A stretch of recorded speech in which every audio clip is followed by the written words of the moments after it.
Welcome to this edition of At the Mic. I'm your host, Keith Malinak. This week I sit down with Beth Knott from Mojo 50 Radio, and we find out just how glamorous it is to work on a cruise ship. That's coming up after I tell you about our sponsor, American Pride Roasters Coffee. This month, the APR Coffee crew wants you to remember Benjamin Franklin.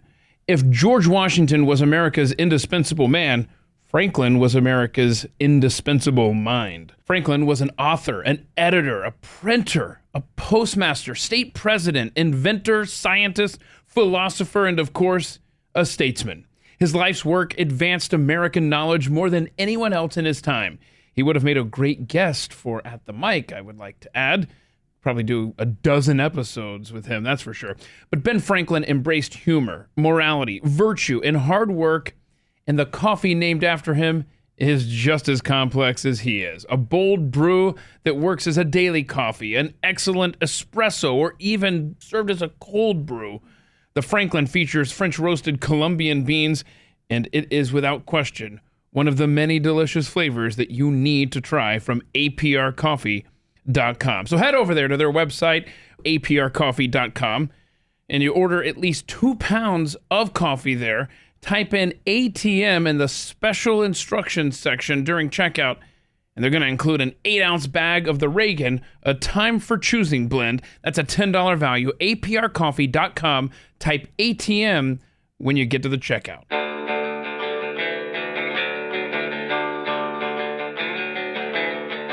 You're listening to At the Mic with Keith, an independent podcast production. Beth Knott is my guest this week on At the Mic.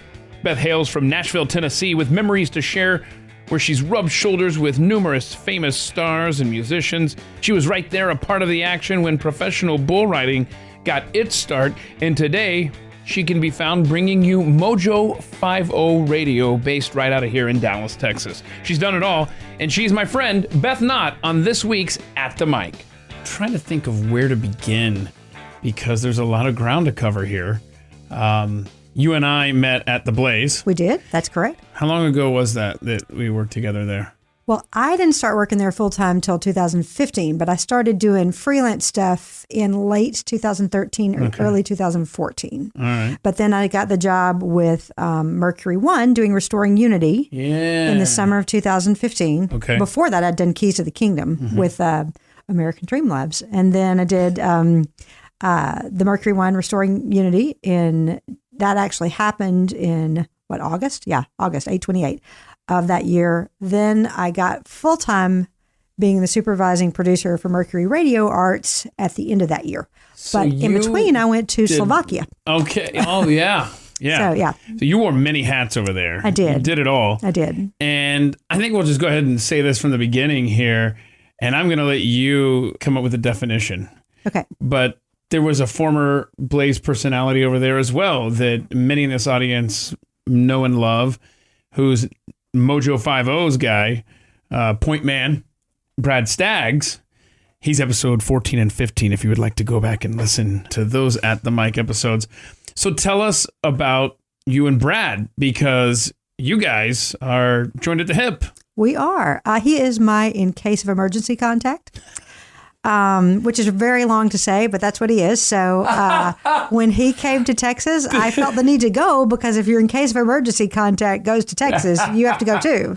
See, this is why I let you come up with the definition. I wasn't going to put words in your mouth, because you knew him well before anything at the Blaze. I did. We had worked together a long time ago, and then in Nashville, long before he was my in case of emergency contact. So we knew each other for a while on a working basis, and then later he became my in case of emergency contact. So he's got the little red star on my phone. So if you can't unlock my phone, you can get to him if you find my phone. ICE, yeah, right? Exactly. In case of emergency. Exactly. Yes. Very well. So you were born and raised in Nashville, Tennessee. I was. I love Nashville, Tennessee. Still? That's good. Now, I will say this. Every time we've gone back, I'm shocked at how much it's changed. And I don't always think that's for the better, but like... That's how I look at Atlanta. Yeah. You go back and you're like, wow, a lot of things have changed, but I still love Nashville at heart. I don't know that I would say I'm a diehard country music fan, but I love the music industry that's in Nashville. And I love the fact that you can go to Broadway any night of the week and hear excellent live music. You can see people play on the street with their guitar cases open that are as good as you would see in any other city in prime time being paid. I mean, it's just that good there. So tell us about the Bluebird Cafe. Yes. Because I went to Nashville. I know that you're familiar with Dave Ramsey. I am. Who has his empire based out of Nashville. My ex-husband worked with him. This is the very first, before he became Dave Ramsey, when he still had a partner, and they did the Money Matter show. Oh, wow. Yeah. Okay. Yeah. So small world. It is, yes. So I was the program director at a radio station in Charleston, South Carolina, when Dave and his crew flew us up, a whole bunch of PDs from around the country, and wined us and dined us, for a long weekend. And that was a blast. That's how I know Nashville, really. It's just that weekend there with Dave Ramsey's crew. But they took us to the Bluebird Cafe, where I guess a bunch of country music artists get their start. That's true. Have you been in there? I mean, how familiar are you with that? I have been. And of course, it was made very popular by the television show Nashville, because they were in the Bluebird all the time. And they shot the first couple episodes in the Bluebird, and then they built the Bluebird in a soundstage so that they wouldn't have, because the Bluebirds are very busy. So they built the whole thing in a soundstage. And if you, it's funny, it's nowhere near downtown Nashville. It's nowhere near where you think anything would be. It's in a strip mall in Green Hills. So, people expect to go to downtown Nashville and go to like bars like Tootsie's, which is on Broadway in downtown, and places like that.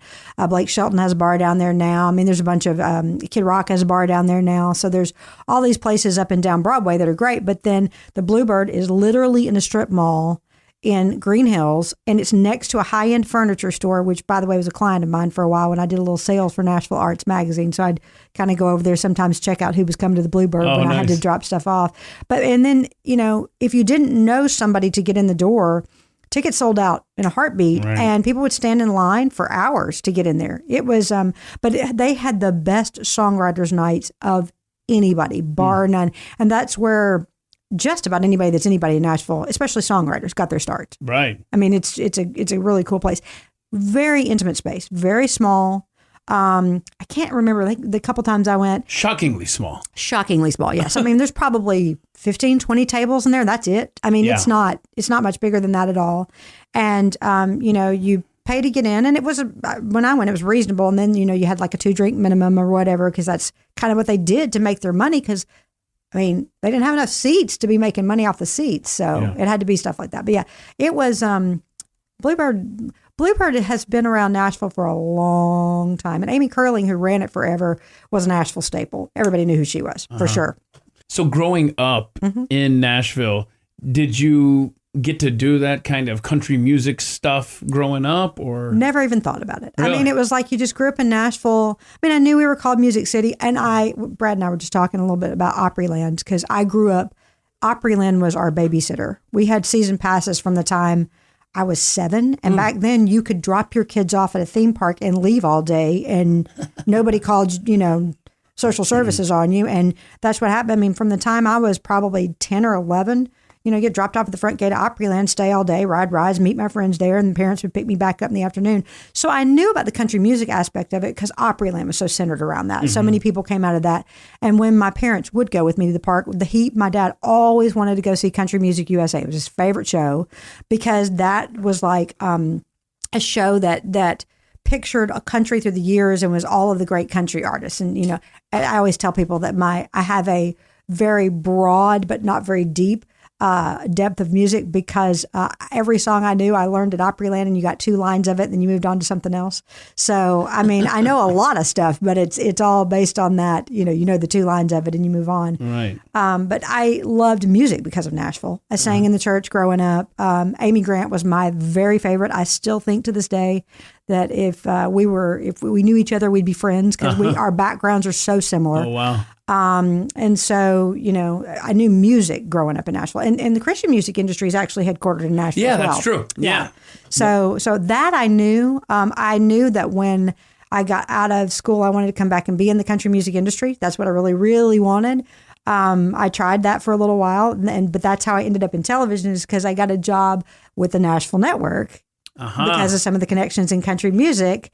And so I ended up in television instead. But I loved kind of the country music industry. I loved Brad and I, that when we had a company, our very first office was on Music Row. Still my favorite office ever. It was all these little old houses lined up along there, and it was like all these producers and PR people and publishers and stuff. And then every block or so you'd see a big building, and you knew that was a record label.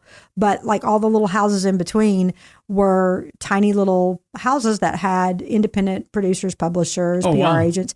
And we rented an office down there. And that was my favorite ever. I loved being in that community. So when you were growing up and getting dropped off at Opryland and all that good stuff, were you hanging out with your sister Deborah there? I was some. She was 7 years younger than me, so that was actually later at the mall days. My parents would make me take her to the mall when I was old enough to drive. How fun was that? Yeah, here I am, 16, dragging the 9-year-old around, and all my friends are like going, "Why did you have to bring her?" And so that was she at least cool though? Deborah's far cooler than I am. Oh, then it worked out. Far cooler than I am. Yes, she is. She is. Yeah, she is. She's actually. I look up to Deborah a lot, even though she's my little sister. She's a lot cooler than I am, and she is probably next to your wife. I'm going to say this: the best mom I've ever met in my whole wide life. She is. She is. She has 3 boys, 2 of which have type 1 diabetes. Oh, wow. Robbie's the oldest, then Ryan, then Brett. They all have the R's, and so if you can run down that fast, and then they have a dog named Rusty. So there you go. But she is a great mom, and That's cool. I could never imagine. A mom that dealt with 2 kids with type 1 diabetes better than she does. Wow. She is a fantastic advocate for them and makes sure that their health is, top of the list. So, cool. Yep. So a lot of your childhood, a lot of your life has been centered around Opryland. Correct. Not only visiting it as a child, but later you worked there. I did. And you worked there as a dresser. Correct. Tell us what a dresser does. So I did do some singing in theme parks, but I really wanted to be a singer at Opryland. But it was really hard. I mean, Opryland was tough competition. Yeah. I mean, John Rich came out of there. I mean, a lot of people came out of there. So, but I wanted to be involved in the entertainment side of it. I knew I didn't just want to, be the person that put the bars down on the rides or anything like that. So I started doing some research. If I couldn't get in as a singer, then what could I do? So a dresser was the person that literally dressed the people in the shows. So I was afraid of. Yes. And so what I would bring every morning, I'd go get the costumes, right? And I'd bring them to the theater where they were. I'd line them up according to, who had to wear them. And then in the middle of the shows, I would do fast changes. So would they just stand there while you dressed them? No, they would do it too, but like I had to help because there were zippers and there was, shoes and there was all this stuff. There was accessories. And no margin for error on time, huh? No, not. Yeah. I mean, I had one change and she was spastic. It was a show called And the Winner Is. Good little singer, but a little Italian. Can't remember her name now. I think it was Cindy, but Italian. And I mean, she flailed and she knocked me in the nose so many times because we had a 16-second change, a complete wardrobe change to get her, from the time she hit me to the time she had to be back on stage. And, they made the costume so that they did come on and off quicker, but still you had to make sure, and you don't know how many times somebody went out with halfway zipped or, I mean, and the guys, wore dance belts and that was it. So there was a lot of naked stuff going on around backstage. Most of the naked stuff going on. Yeah. And most of the women wore tights and then the little flesh colored bloomers, so they went on and on. But depending on the costume, maybe or maybe not wore a bra. So there was a lot of naked, boobs and naked. A lot of stuff going on. A lot of men's butts hanging out and stuff. It was, but most of them were gay. So, that was, that was. Okay. All right. But no, it was, and I actually loved that job. I ended up working my way up. I became the lead dresser. What does that mean? So then I got to drive the van around the park and check on other shows and I could fill in on other shows. So for a while, Brenda Lee had a show at Opryland and she had her personal dresser. But anytime her dresser was out, she would request me. So I would get to go do that show for a while. Was that? Brenda Lee was cool. I liked her a lot. I mean, you've held a lot of jobs in your life. One of them, you worked as a performer on the Scandinavian Dawn cruise ship. I was in prison there for 3 months, yes. Tell us about that. How is it on a cruise ship and why was this one especially nasty, as you said in the email? These were day cruises. So they were not cruises where people would spend a week. They would go to the Bahamas and back. So there were 3 boats. There was the Scandinavian Dawn, which was out of Fort Lauderdale. I can't remember the other two. One of them, I think, was the Discovery and something else. But there was one out of Miami and one out of Tampa that would, the Tampa one just went in the water. That's all they did because they didn't have any island to go to. So they would go in the water and do gambling. Both the ones out of Miami and the one out of Fort Lauderdale would go to the Bahamas. And we would either do Freeport. I loved the days we went to Bimini because Bimini is this tiny little island in the Bahamas, and we didn't get to go to the island every time we went because the passengers would get let off first, and there were tender boats. You couldn't; it was not big enough to pull a cruise ship up to the dock, so there were tender boats. And so, if for whatever reason it took the passengers longer to tender over, then we didn't get to go. But when we did get to go, I loved that little island. The most beautiful white beaches and blue. That's where they do all the marlin hunting contest. That's Ernest Hemingway had a house there. Then it's claimed that maybe he wrote Old Man in the Sea there. And it was like, it's just a beautiful little island. But so we would be on these, but these boats were not designed to hold passengers for long periods of time. So the food was terrible. There was no decent food like, big cruise ships have. And had, all the staff that lived on these boats had literally 6x6 rooms with a sink in it, and we all shared a bathroom down the hall. There's no portholes, there's no anything. And our particular boat had been a cross ocean liner ferry boat for cars, bringing cars in from, but they didn't fill the hull. So the top was heavier. So we would go through the Gulf Stream, and that boat would, you could almost feel the sides hit this edge of the water. Everybody got seasick on that boat all the time. I actually did better with it than most. Like, I didn't feel great the first couple of weeks I was on the boat. It took me 3 months after I got off that boat not to feel like I was rocking when I was on dry land. And that's why you describe in the email that the Scandinavian Dawn was a, quote, terrible, nasty, awful little cruise ship. It was terrible, awful. And we had, we were not regulated by a U.S. company. So I got to be the second in control of Medic because I spoke English, period. Only reason. What's the biggest tragedy you ever had to deal with on the... Well, we didn't really, but the whole thing was if we had an evacuation, supposedly I was supposed to go to, and we drilled this every week, I was supposed to go to the medics and help them with people before we went to our place to get where we knocked our little, life raft off. And I was supposed to, we were all supposed to wait the first bell would ring. I would go to the medic and everybody else would just wait for the next bell to ring and whatever. And I'm thinking that would never in a bazillion years happen. If there was people trying to get off this boat, all of us that knew where those life rafts were going there first. We're throwing them off, the boat's going down. And it was funny because I called my mom after I'd been on there a couple of weeks. Petrified to death of both water and fire. Those are the things that scare me the most in life. And here I am out in the middle of the ocean on something that can burn that we do, life raft drills on every week. And I'm thinking, what in the world did I do here? And, it was decent money, but that would have been 1990 or 91. While I was out, one of the Gulf Wars started. And so, I remember sitting in the bar watching the satellite channel on the news and thinking, here we are and the whole world's on fire. And then this was funny. So we did a little review show, which the guy that created the show had been a performer at Opryland forever. He still does these shows for a living. So he created review shows just like Opryland did. So our show went through the, 20s, 30s, 40s. Went all the way up. We did we did the 40 songs, and then we, got our little pool skirts out and did the 50 songs. And then, I don't remember, 60s, I think we had Go-Go Boots and whatever. It was, we did a little bit of everything. But we'd get our last number of the show was a Vegas number. Why would they decided to do a Vegas number? I don't know. But so we had they made the headdresses before they cast it. So they were way too big for any of us. So we had to shove them with paper towels to get them to stay on our heads, And then we had these feather boas and these little things, and we'd come out and we'd do our little last number. And that was supposed to distract everybody because this is when we were coming back into dock, right? But if the waters weren't great, it would take them longer. And so half the time the boat would be going back and forth, and the bingo machine would come roped from the back and would go rolling across the stable. And then Oh, that sounds safe. Oh, it was unbelievable. And then one of our girls decided that about 2 months into this, that this was stupid. She didn't want to do it anymore. So she got drunk before the last show every night.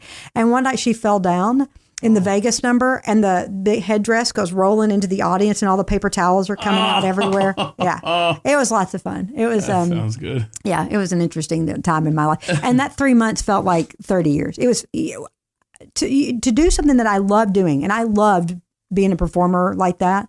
You would have thought I would have loved every moment of it, but that boat was so terrible. One of our cast members, we had a staff captain who kind of was on a power trip. Uh-oh. And so when you left, if you were a staff member, and there were classes, and we actually got a first officer class, because if you didn't, you couldn't even walk in public. You had to walk under the bows of the boat every time you went anywhere. So our guy arranged for us to at least get and that meant we could actually go into the bar and order a drink. We couldn't sit at the bar, but we could go into the bar and order a drink, whatever. But so if the staff captain didn't like what you were doing, they could what was called red flag you. So when you went to get off at shore at night, you had to turn in your card, and then they would put a red card in there until you came back and everything was good. If it wasn't good, that red card stayed in there.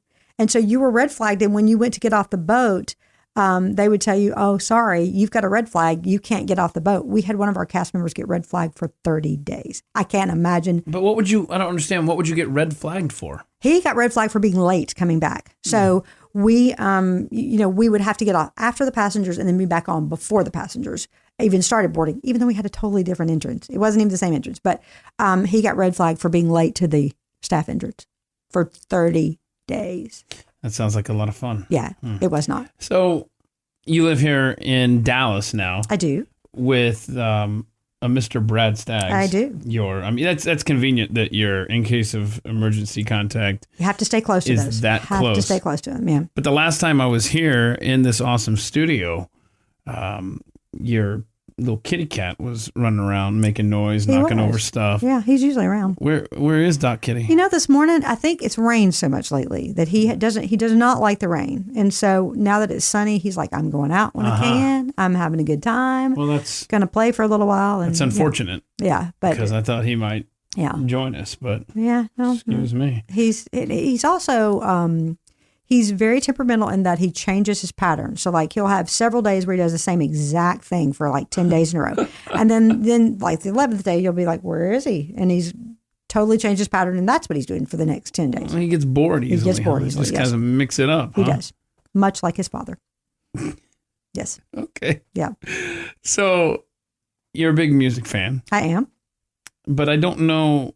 And by the way, I'm just learning the world of Sirius XM radio, satellite radio. Oh, it's a wonderful place. It is.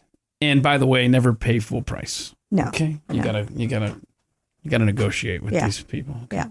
So I'm intrigued when people put in this email the satellite radio stations that I have to go and then check out. But obviously Margaritaville channel speaks for itself, Jimmy Buffett. But No Shoes Radio, what is that? So No Shoes Radio was started by Kenny Chesney, which ironically was my very first guest when I was the producer of the Wild Horse Saloon Show. How before cool is that? Anybody knew who he was. He had a mullet. Awesome. It was hysterical. He did. It was on a label that doesn't even exist anymore called Capricorn Records. But he came out. He was my very first guest on the Wild Horse Saloon Show. And of course, he's made a pretty good career for himself. And he started similar to Margaritaville, No Shoes Radio, in that it's very beachy, that sort of feel. So he's not as much country. He is still country, but he's not as much country as he is that, relaxed beach feeling. Brad always says that it's, slow and sad and dirgy music. I don't think so. It uplifts me very much. I mean, it's like, to me, when you hear songs from him that are on there, I like the storytelling, the depth, that sort of thing. But I have to check it out. Yeah, I love it. And it's one of those things that I could listen to all the time. Oh. Now, I'll have to say, I'm not a huge reggae fan. And he does play reggae on there sometimes. But interesting. Yeah, I'm not. And it's not that I don't like reggae, but like. You probably got to hear a lot of that in the Caribbean. Am I wrong? I did. And that's the funny. Maybe that's why I don't like it when you hear it on mainstream. You probably associate it with that terrible, nasty, awful little cruise ship, the Scandinavian Dawn. That could be, but it's also very different in the Caribbean than what you hear on mainstream. And so I think probably if I was hearing a local band on an island, I'd love that. But it's like, if you only hear about 3 reggae artists on mainstream, and they're not quite like that. Okay. Yeah. All right. Well, I'll check it out. Yep. All right, You should. It's very good. We got to talk about your favorite app on your phone, which Chick-fil-A. Yeah, it's a Chick-fil-A app. I've got an issue with the Chick-fil-A app. What is it? It's not the app itself that I have an issue with. I have an issue. Let me.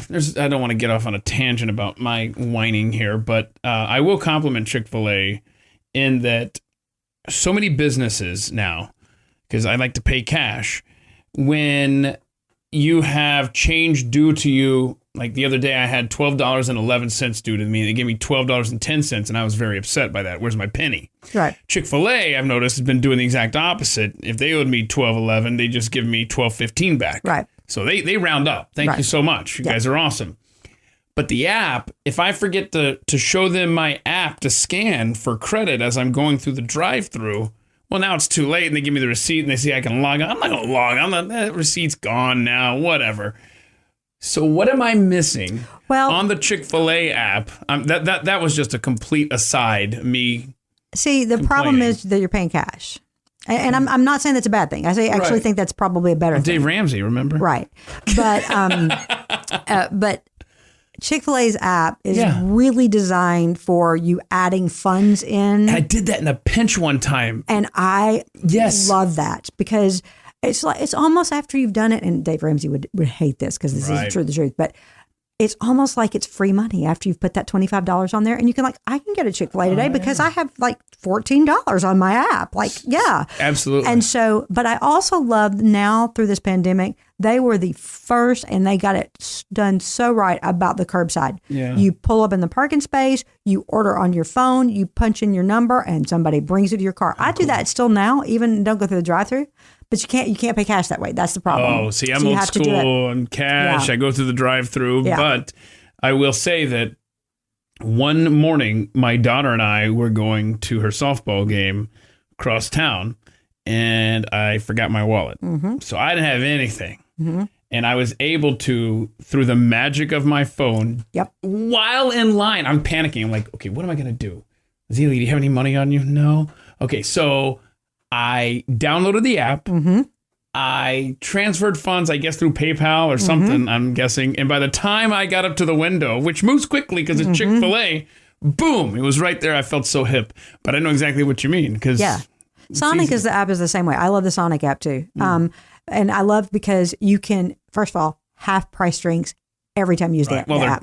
And they're tater tots, by the way. Yes, they're divine. But you're saying that if you use the app, it's half price? Yes, if you use the app, it's half price drinks all day, every day. So I drink tea like it's going out of style. So I pull up and get one of their giant teas and get half price on it. And sometimes I'll just get the tea. Sometimes, generally they talk you into getting more. But if you pay on the app, if you do it on the app, you pull up, you order it. You could order it before you get there, but I just always pull up in the stall. And then once you're done, you say, I'm here. You put in the stall number. You look up on the screen. It says, hey, Beth, welcome back. Technology, and then it brings it back out to you. It's creepy, but it's cool. I love it. It's fantastic. So, by the way, neither Chick-fil-A nor Sonic are sponsors of this podcast. However, at the mic. But if you would like to give us free years of interested, food, absolutely. Then please reach out. Yeah. It's right there at themikeshow.com if you would like to fill out the form, and I will be in touch. No, so what am I saving up for on this? Why do I keep going through Chick-fil-A and having them scan this app?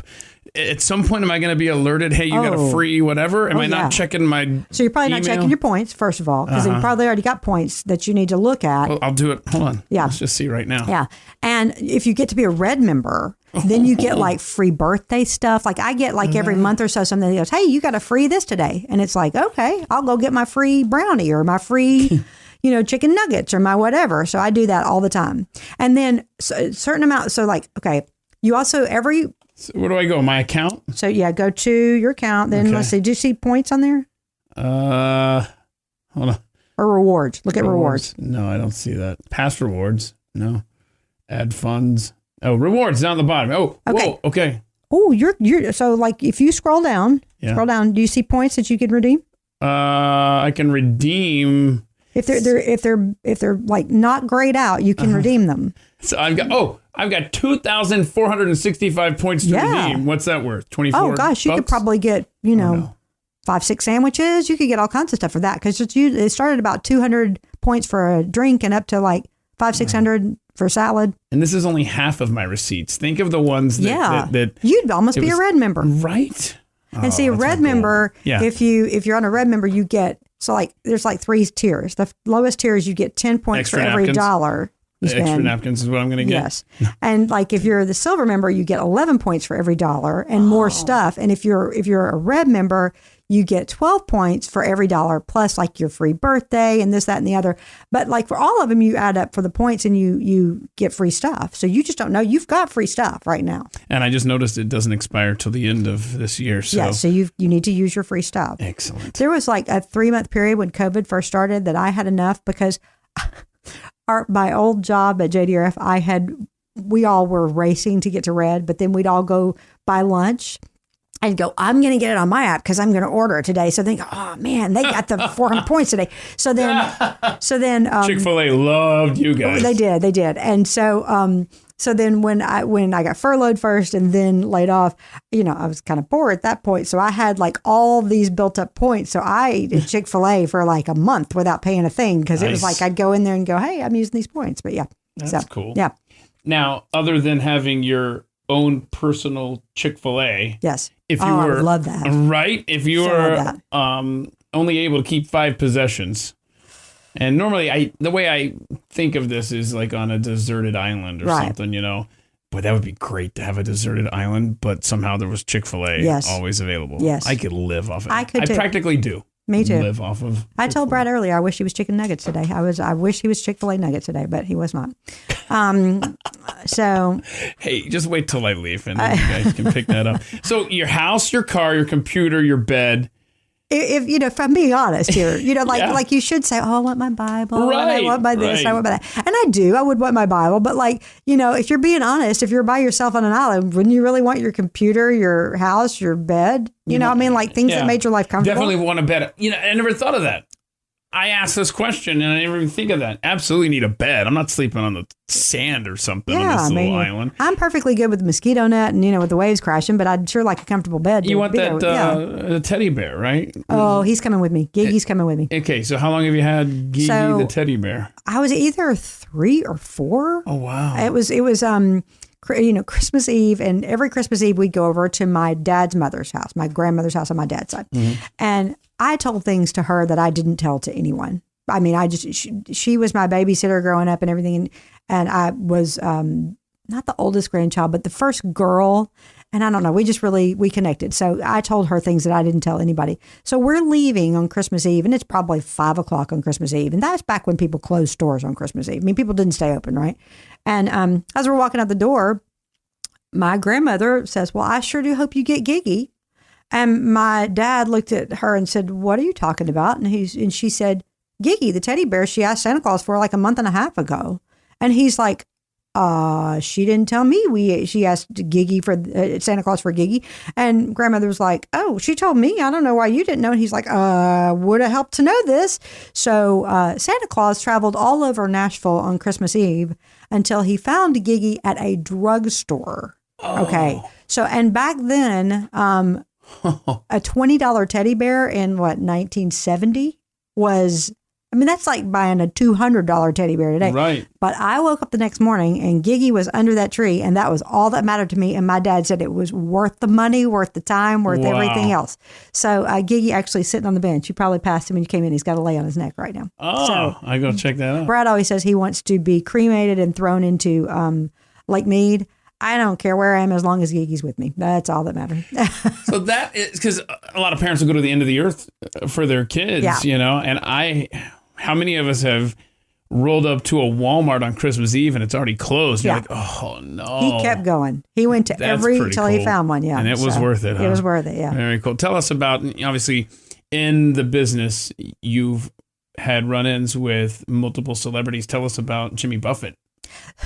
That was the one I was really starstruck for because, like I said, I've always been a Buffett fan, loved Margaritaville, whatever.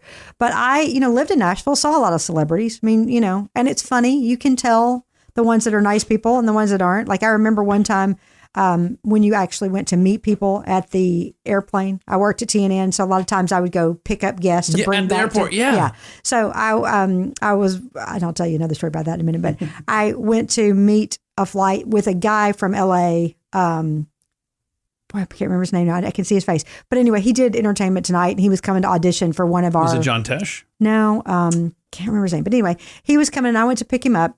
And because he was flying from LA, a lot of celebrities would fly on that flight. So Dolly Parton and Tom Wopat got off that same flight with him. Well, Tom Wopat was just a jerk to everybody that was asking for autographs. And Dolly Parton stopped and talked to everybody and gave autographs. And I started thinking, okay, that shows you the difference right there. But Jimmy Buffett. So when I got out of college and was looking for a job in the country music industry, I found a guy who actually worked with Garth Brooks' PR person. He did some stuff with Garth Brooks, but he gave me a job doing, stage managing live events, because he was like, okay, you know the behind the scenes stuff, and I'll teach you even more. So I did the Harlan Howard birthday bash for a couple of years in a row, which was a huge deal in the music industry, where there would be 30 or 40 songwriters that would come, and you'd have a couple of big names. And it was a big birthday bash for Harlan Howard, who was one of the best known songwriters in Nashville. And he would sit on stage, and it was kind of, they'd roast him a little bit and whatever, but they'd all come sing a song or two. And, people they're huge songwriters. But so I'm backstage and I'm doing this. I was the stage manager, and I was back where I was the one to determine who got in and out of backstage. And, everybody was told ahead of time, you can have a list of people, let us know. And if their name's on the list, we'll let them in. If they're not, then, we'll have to find out what the deal is. So I'm standing back there trying to get Billy Dean on stage, going, hey, it's your turn, whatever. And kind of getting him on stage. And then, we used this security company called Rock Solid Security. They were all really big, former military guys. And and so I hear this guy going, Beth, this guy's over here, and he says he's not on the list, but he wants in. And I'm like, okay, who is it? And I look around, and he says his name is Jim. And I turn around, and there's Jimmy Buffett standing there. His name is Jim. He had no idea who he was. Oh, and no. I'm like going, And what year was this? This was probably 90 or 91. Wow. And I'm like, let him in. Bro. I was like, yeah. So Mac McAnally, who plays in his band, writes a ton of songs in Nashville. He writes a ton for Kenny Chesney. He writes a lot of songs that people have heard. And he was going to be on stage, and Jimmy was in town and wanted to see him. Oh, cool. And he didn't know he was supposed to be on the list. He was like, Mac told me he's doing this show tonight. I want to come down to see him. So it was funny because back then nobody had cell phones. So to get your picture. So I'm like walking around looking for the main photographer for the event, going, you've got to somehow come over here and not make me look like a goober, but say that you need Jimmy's picture with the stage manager. And I got that picture. I don't remember where it is, somewhere around here, but I remember exactly what I'm wearing. The whole thing. But That's yeah, really cool. I was a little starstruck at that. And he was nice. He was very nice. Cool. He was very pleasant. And, despite the lack of being recognized. No, he didn't care at all. Because that really sets a lot of celebrities off. Like, don't you know who I am? What are you talking about? And you don't know who I am. And so I'm glad to hear that Mr. Laid Back, playing at the beach with his sandals is... he was that laid back. Because I was the producer for the Wild Horse Saloon show, and we had a guest on every show, and we had some that would just lose their ever-loving minds if security didn't know who they were immediately. Gosh, and it was like, okay, get over yourself. And that's really. the thing, is these celebrities that in that case specifically, they're upset that security doesn't recognize you. Would you like just somebody to come in here while you're performing that security just waves through because they had a convincing story? Yeah. I mean, that's the whole point of them standing between you and some crazy person. Anyway, that's my I don't like to tell bad stories on people, but I will tell this one because I thought it was so tacky. Okay. So we had Clint Black down there one night, and so there was. And actually, if you've seen the bombing pictures on 2nd Avenue, you'll kind of recognize this. There's a side to 2nd Avenue that faced the road, and then the 1st Avenue side is where you could go under the building. So that's where the garages were. So would have the celebrities come under the building down there, and it was dug out, and that's where security was down there. Well, there's probably only 10 parking spaces. These are small old buildings, so when you come in, you'd have to leave your keys because they'd have to move cars around and whatever. Mm-hmm, yeah. So security always moved cars around down there. So Clint pulled in, got his, did his thing. And then when he left, now I'll say the guy shouldn't have done this, but the security guy put a demo tape in his tape deck. Oh. Clint called and had him fired. Oh, come on. And I was like, are you kidding me? Like, just throw it away. Right. You don't have to just throw it away. You don't see. That's over the top. Oh, I have to tell you one more story that I forgot from earlier. That's heartbreaking. It is. I mean, the guy thought outside the box. He did. it's Nashville. Yeah. Nashville is where you're trying to make an impression. Clint Black knew that. Come He knew on. that, yeah. What a jerk move by Clint Black. I really hate to hear that, but okay, whatever. Remember we were talking about going up to the gate to get people at the airport. So one time I got the assignment of picking up Phyllis Diller from the plane. She was coming. We had a cooking show with Florence Henderson, Ma Brady. Yeah. And so she was coming to be on the show. And so they're like, you know who Phyllis Diller is? I mean, yeah, I know who Phyllis Diller is. And they're like, well, you go pick her up. I'm like, sure. So I go to the airport and go to the gate. And I'm thinking, okay, she's not going to be dressed like Phyllis Diller, right? She's going to be dressed like down, right? Nope. She got off that plane. Always like Phyllis that. Diller. And I was like, I cracked up. So I got her in the car and took her. I said, she was really nice. She was funny. She's like, honey, I'm 1,000 years old. I need to take a shower before I come to the studio. Can you drop me off? You've been a little doll. I mean, she was hysterical, but she looked just like Phyllis Diller. I was just expecting for her to be like, normal people. But no, she was Phyllis Diller. No. Yeah. You're a big fan of 90210. Huge fan of 90210. Okay, So thrilled that Pluto has it running 24 hours a day now. That surprises me. It Yeah. doesn't seem like that would be in your wheelhouse. I don't know why I think that, but I just don't think, I bet Beth's a huge Beverly Hills 90210 fan, but you love the show I to love this day. mindless television. And it was not in my age group. So what happened was I was married at the time and I had two stepchildren, Courtney and Tanner. Tanner was handicapped. And so all he ever watched was Disney movies. And he had like 4 that we went between. And occasionally he would watch SpongeBob on TV if I had to get a TV out and not a VCR, right? Okay. So whenever he was with us, Jim would always work and I would stay home and take care of them because I had the more flexible job. I had the job that, if we weren't in production, I could say, and we just would schedule the kids coming around my production. So, I'd say, hey, I'd stay home. So one day he had finally gone to sleep, which was always difficult because when he was in a new place, which, I mean, even though, our house wasn't new to him, it was different than his normal daily routine, right? So when he finally went to sleep one day, Courtney, who was at the time in her early teens, maybe 12, 13, 14, she looked at me, she said, can I turn the TV on something else? And I said, you can turn it on anything as long as it's not animated. It cannot be a cartoon. Anything you turn it on that is not animated is fine with me. She turned it on 90210. I sat down with her, totally hooked.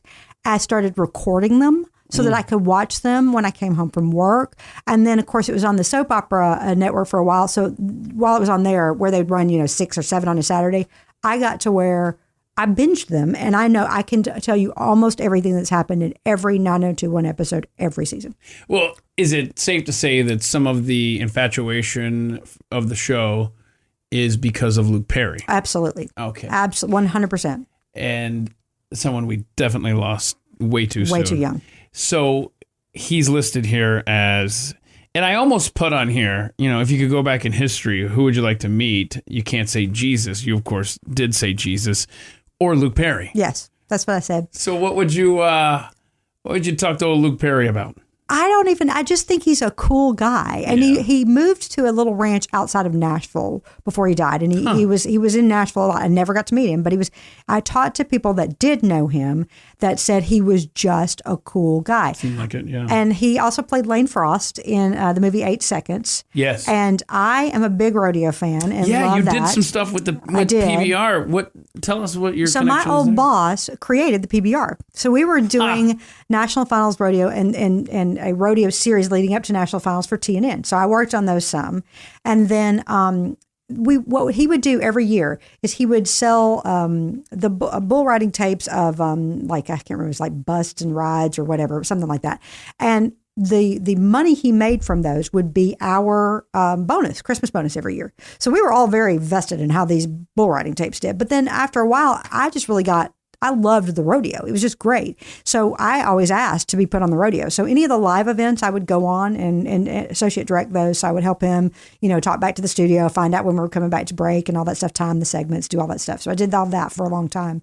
And so I got to know who Lane Frost was. He was already died by the time I started, but we taped Lane for years and so everybody knew him. So when Luke Perry played him, a lot of the people that he consulted with were still in our rodeo. Wow. And so, but Alan finally started the professional bull riders because he said, that's where the money is. He says, that's where the numbers always were when you did the the regular rodeo, you'd always see that you had the most people coming to watch in the bull riding events. So he reached out to 2 or 3 of the bull riders and said, hey, I'm willing to spend all the money up front and create this television show and get you a national deal if you guys will put an association together. There were no point systems for a while, and they did that so that the audience could follow along. I mean, it was just like people would go, I think he wrote it the best. But there was no he got an 80-point ride or a 70-point, whatever it was. It was like, wow. Yeah, but he got together with them and said, hey, I think there's more money to be made than just taking a purse at a rodeo. I think you could actually focus on one event and make the money. So I will say that whenever I would flip through cable channels mindlessly as a kid, when did that start? Because I remember, if I'm scrolling through and it was on TNN. It was on TNN, yeah. If it was a country music video or some show, no interest. Right. But I actually did stop for a moment or two to watch a guy on a bull. Yeah. So they started the rodeo. Gosh, Reedland had been there 6 or 7 years before I got there. So it would have been early 80s when TNN very first started. They started, and they were one of the very first cable networks. There was only 30 cable networks then. They were one of the very first. Right. So they started that then. And then the bull riding itself didn't start until mid-90s just by itself. I mean, it was part of the regular rodeo, but didn't start till mid-90s by itself. But it did then. And PBR is still around. He sold off his portion of that. Gosh, it's been almost 20 years ago. Wow. And he... I was actually talking to him this week. He's about to sell his very, very high-priced condo in Miami. He's got a very high-priced apartment in Manhattan, but he's like, I'm tired of the Manhattan politics. We're going to move to Miami permanently, so they're looking for another place. But he made all that money off of the rights to bull riding. That's cool. Because that was, his father also... I'm the buyer, by the way. Yes. I didn't want to tell you. Yeah, I'm sure, yeah. Yeah, I looked it up, 3.8 million. I was like, oh, wow. Okay. His father started College Bowl, too. So he came from a family that started So I don't know a lot about professional bull riding, but Stay on for 8 seconds. Oh, I know this. Yeah. I know this. But I've been told that Bodacious... He's the one that messed up Tough Hedeman. Okay, but he's the most famous bull ever, right? Correct. Okay, did you ever any run-in? You talk about run-ins with celebrities. Did you ever have a run-in with Bodacious? And how was his temperament as far as celebrities go? So Bodacious was like every other bull in the chute, unpredictable. So you would go back behind the chutes, and everybody always told you, you walk know where you are, walk a certain way. If a bull's got his back to you, go give him a lot of, because they can kick through the bars and they're pretty easy. Bodacious really was very calm backstage and behind the chutes. He knew how to hurt riders. He figured he was a smart bull, very smart bull, because not all bulls are smart. Some bulls are just like, what the hell, this thing's on my back, get it off my back. He wanted the rider off his back, and he figured out how to do it. So he would take, he could learn, because cowboys have a hand they hold and they turn. They know how to turn different directions depending on how they do their rope, right? So he learned when a rope was put on him how the cowboy was going to lean. And he would get out there and he would take him in a spin, get him a little bit off balance, and then he would take his front part up, and he had a hump on his back. He would take his front part up, and when he came down, he knew the force would make their head drive into his hump. He knocked out more cowboys that way. He learned how to do it. And then they, of course, once they're knocked out, you can knock them off of you pretty quick. But he almost killed Tough Hedeman, almost. And we had that footage. That was one of our rodeos. He knew Tough had problems with him before. Tough was a tough rider. I mean, he was world champion. And when Tough drew him, people begged him not to get on him, but he did. And he nearly killed him. Tough turned his head, thank goodness, slightly when he hit. So it knocked a complete eye socket out. He had to have an eye completely rebuilt, had to have most of his side of his face completely rebuilt. Had he hit him straight on, probably the cartilage from his nose would have gone through his brain and killed him. Yeah. Yeah. It was, we ran into Tough Hedeman last year. It was, or year before last. It was when we went to storm the gates at Area 51. So we were at a gas station outside of Vegas, and Tough was standing in there, and I walked up to him like, Tough, and he's like, hey, and I'm like, you remember me from working on bull riding? He's like, yeah, and he actually did an event for JDRF with me too. Oh, cool. And I'm like, how weird. And I'm like, what are you doing in this gas station out in Las Vegas? He's like, what's going on? I'm like, everybody's going to storm the gates. He's like, oh, I got a cowboy shop opening up the road. I'm selling hats today. It's like, okay. Yeah. Small world, it is a small world. Okay. So Tell us about your earliest memory where you're standing in your baby bed singing Leaving on a Jet Plane. Yes, my mother. So, and I did not do the Peter, Paul, and Mary version. My mother was a John Denver fan, and John Denver wrote it and did it on his record. So I sang that song nonstop. I mean, I sang it nonstop. But I remember I walked early, very early. In fact, it was funny. There's, you know how parents have, at least our age group, pictures of you at 3, 6, 9, 12 months in the hall. The hallway, yeah. Yeah. So the 6-month picture where everybody's supposed to be crawling, I was sitting up in that picture, but Mom said that the whole point was they couldn't keep me sitting, and I kept walking off from the photographer, and they're like, she's walking at like, you know, I don't know. Nobody told me not to, so I did. So I also was completely bald as a baby. So my parents would Scotch tape bows to my head so that people would stop asking how the little boy was. Yeah. Oh. Yeah, they Scotch tape bows to my head. So, but no, I remember where my room was growing up, and I remember they had the baby bed facing the door down the hallway so that they could, you know, leave the door open and kind of look in without having to go all the way in or whatever. And I remember I woke up from a nap and I wanted them to know I was awake, and I'm standing, so the bars, the baby bed are facing, and I'm holding the bars, singing Leaving on a Jet Plane and doing the bars like that. I remember that vividly. My. That was my first memory for sure. Yeah. That's cool. Yeah. So let's talk about your parents. Mm-hmm. You say that your mom has had the biggest impact on you. How so? Boy, that's a good question. My mom and I were very close growing up. Being that my sister is 7 years younger, my mom and I were by ourselves a lot because my dad worked. My mom was a elementary school teacher. Then she ran a daycare, which I went to. Then she was the kindergarten teacher. I was her student, one of her students in her class. So I went to work with Mom every day because, you know, it was the daycare center and the That must really lessen the blow of being in a daycare, as if your mom's there. Yeah, my mom was. And so, like, you know, if I wasn't, you know, I was in the classes with the other kids, but then I'd go sit in her office. She had a little office and everything. It was at a church, you know, it was a church we went to, and they knew she had been an elementary school teacher, but that she wanted to spend time with me when I was born. So they gave her this job. And so we did that. So, you know, my mom is a quiet person, but she is very smart, very deep, very caring, very traditional, loves Christmas more than anybody you've ever met. More than Amber Fisher? More than Amber Fisher. Oh, my goodness. My mother has 7 or 8 Christmas trees in her house every year. It takes her months to put them up and take them down. It's amazing. This year she did very well. I was worried about her because we ended up having to come for Christmas about 2 weeks into January because my sister and my nephew had COVID at Christmas. And I hadn't seen him in a year, which is very unusual. I go home more than that, but because of COVID, I had not been home in a year. Yeah. And Mom, because she has the heart of a school teacher, and she's probably made the biggest impact on me. She is my biggest supporter. You know, if I get down about stuff, I call her and she's like, you know, you got this. It's okay. You know, God's got you. It's going to be all right. And maybe the second biggest influence on my life is your wife, because I call her about everything. I drive her crazy. And we were on the phone this week about Nephilim. So, yeah. Okay. So I've been doing a lot of work for Daystar. And I was raised very Southern Baptist. So, and your wife and I talk about this, about, you know, the Lutheran church has different feelings than the Southern Baptists do. So I'm always asking her, well, what does the Lutheran church think on this? And what are your thoughts on this? But I've been doing a lot of work for Daystar, and there's a lot of Pentecostal people that come through there. That's great. I have no problem with that, but it's not things that I know. So every time they run into something that I don't know, I'm like, I call Carrie. I'm like, the Southern Baptists did not teach me this. What are the Nephilim? Why are they in the Bible? Is this for real? Are they like pulling my leg on this? And so we had a good hour conversation on the Nephilim earlier this week. Wow. Yeah.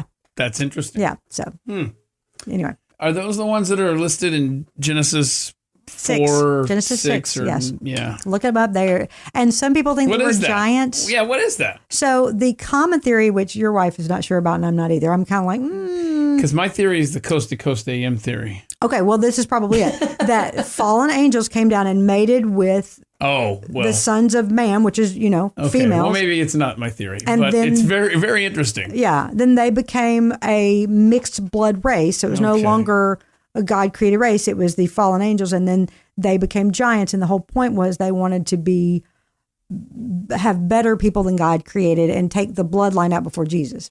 That's what I was. You never know what you're going to get on this podcast. Exactly. That's fun. So I don't know how much of that's true, but they are mentioned in the Bible a couple of times, but specifically the first time is Genesis 6. and then again in Job, or I don't know, something. Yeah. Very interesting. Yeah. Your dad wanted you to be a banker. He did. And he still does. He would like for me to be a banker right now, but you know. Have you ever had an inclination to be a banker? No, well. Not even for like 5 minutes? No, other than during this economy, I kind of wished I was during COVID. But I looked at Brad the other day and said, wonder if I could still be a banker like my dad wants. But so, no, my dad was a banker. And I did love going to work with him, too. He was the marketing director for Nashville City Bank when I was a little kid. In fact, I have upstairs, Brad cracks at me for the things that I keep because I have the teddy bear and I have whatever.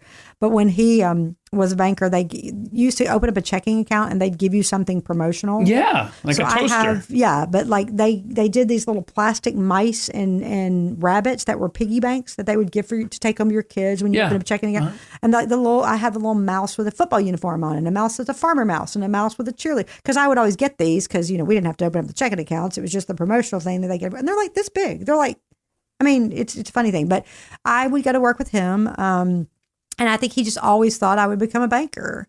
I did try teaching because, like I said, my mom was an elementary school teacher. Mm-hmm. So when I got out of college, I thought, well, maybe I made a mistake. Maybe I should have been a teacher. So I went to the city board and found out how to be qualified for a substitute teacher. So that I determined whether I should go back and get my education degree.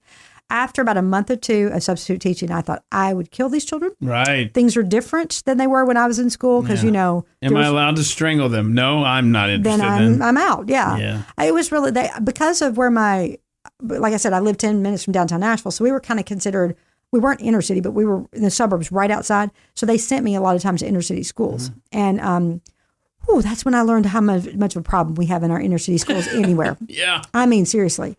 And it was eye-opening, to say the least. And I was like, not doing that, because I would be in trouble for killing somebody. I would. Yeah. I mean, I could not keep my temper in check for that. I had the school where my mother had first started teaching, they called me, and I had 6th graders. They were bigger than me and much meaner than me. Mm. And I made it through the day. The principal came up at the end of the day and he said, you're the first substitute teacher we've had in 2 years that's made it through the day. Can I call you back? And I said, never, ever call me again. Ever.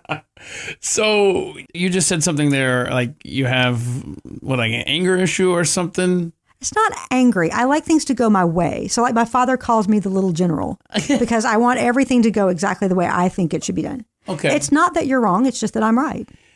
That's just the way it is. What's the most angry you've ever been in your life that you would care to share? Oh, boy. Like, did you break something?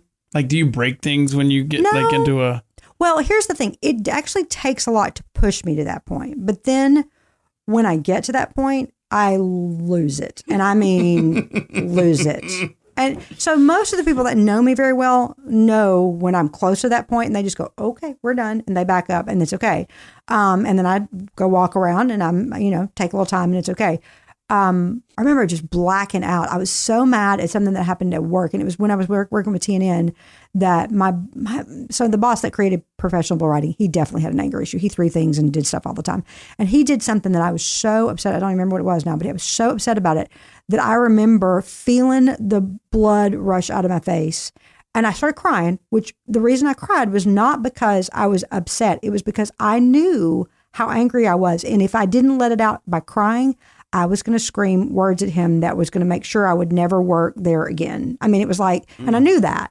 So it was like, instead of saying everything that I felt like I needed to say, I cried instead. But I remember feeling it and thinking, I'm going to black out. I'm holding it all in so badly that I'm going to black out. But I didn't. So I just cried instead. And I remember him saying, why are you crying? And me going, you don't even ask me that. Because, yeah.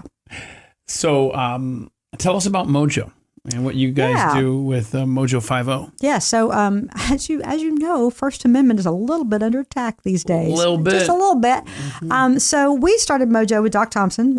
Doc was obviously a good friend of ours. It's been over 2 years since Doc died. I can't believe it. Right? Cannot believe it. Just a few weeks ago, we saw a story about a guy that hit by a train in Haltom City and died. And it was so close. It was like, wow, it was within like a week.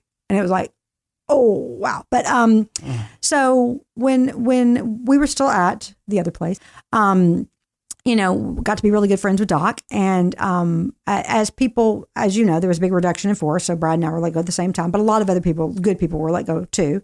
And wait, it sounds like you're saying that you and Brad aren't good people. Well, yeah. Look, I mean, Brad and I were let go, and some good people. Good people, yeah. But so over time, Doc and I stayed in contact, and Brad, and he was like, he was wanting actually to expand his brand with the Blaze, and had kind of reached out about that, but we knew that there was just not a place for people that couldn't get in at the Blaze or one of these Fox or one of these networks.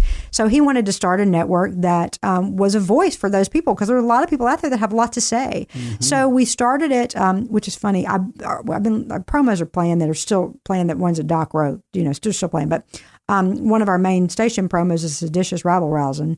And now that's a bad term. I mean, it wasn't when we started the network. When we started the network, we did it to say, hey, people, you're going to lose your liberties. You're going to lose your freedom. You need to get rowdy about things. You need to let people know what's going on in this world, which I still believe. And I Doc's head would be exploding at what's going on right now. I mean, it would absolutely be exploding. But when Doc died, I remember we sat around that room that night. Una and I were on the phone, and the first thing she said is, don't let Mojo die. This was Doc's dream. Don't let it die. So there've been days I wanted to kill it, but it was his dream, and it morphs for me all the time. Like, we would love for it to be a great big commercial success and retire off of it. But I also know that even if it's not that, we are providing good information, and we're providing an outlet for people that don't have an outlet other places. We are fighting for the First Amendment and the Second Amendment and the Constitution. And, we take a more libertarian stance, but we lean conservative. And there's a little bit of something for everybody. There's people you love to hate on there. I mean, Dominic Izzo, people hate him, but he gets people talking, which is great. So how can people find Mojo if they want to check it out? Mojo50.com. That's Mojo and the numerals 50.com.